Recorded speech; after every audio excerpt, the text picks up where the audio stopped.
Birthday రోజు ఎంతో ప్రేమగా తెచ్చిన డ్రెస్ అయితే మా ఆయన వేసుకుంటాడని ఎంతో ఆశపడ్డాను. తీరా చూస్తే ఆయన ఆ రోజు వేసుకోకుండా నెక్స్ట్ డే వేసుకున్నాడంటే చాలా కోపం వచ్చిందనమాట అలా చేసి. మ్యాటర్ ఏంటంటే మొన్న ఆయన బర్త్‌డే ఉన్న రోజు నేనైతే గిఫ్ట్ ఏది ఇయ్యకుండా ఓన్లీ డ్రెస్ అయితే ఇచ్చాను. వచ్చినంతలో నేను డ్రెస్ అయితే చాలా రోజుల నుంచి నేను మనీ అనేది సేవ్ చేసుకుంటూ ఇచ్చాను. డ్రెస్‌కే మనీ సేవ్ చేసుకున్నావా అని మీరు అనండి. నేనంటూ నాకు పర్సనల్ గా ఏది ఇన్కమ్ అనేది లేదు కాబట్టి ఇంకా నేను కూడా మనీ సేవ్ చేస్తూనే ఇంకా డ్రెస్ అది ఇప్పించాను అనమాట. యాక్చువల్లీ చాలా సార్లు చాలా అనేది ఇచ్చాను. ఈసారి మాత్రం ఓన్లీ డ్రెస్ మాత్రమే ఇచ్చాను. ఎంతో ప్రేమగా కొనిచ్చిన డ్రెస్ మాత్రం తన బర్త్‌డే రోజు అస్సలు వేసుకోలేదు.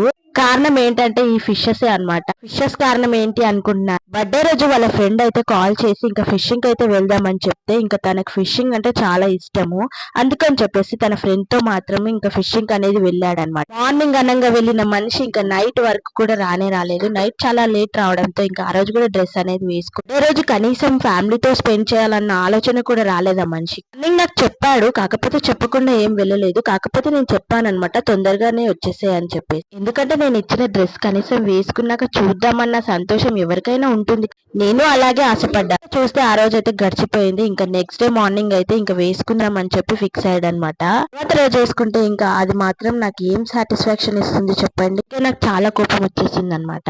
మీరే చెప్పండి నా కోపంలో అర్థం ఉందా లేదా అని. ఇంతకీ మీ హస్బెండ్స్ కూడా ఇలాగే చేస్తారా? కామెంట్ అయితే చేయండి. సర్లే ఇంకా తను తెచ్చిన చేపలు అయితే మనం వేస్ట్ చేయకుండా ఇంకా కర్రీ అయితే చేశానమాట.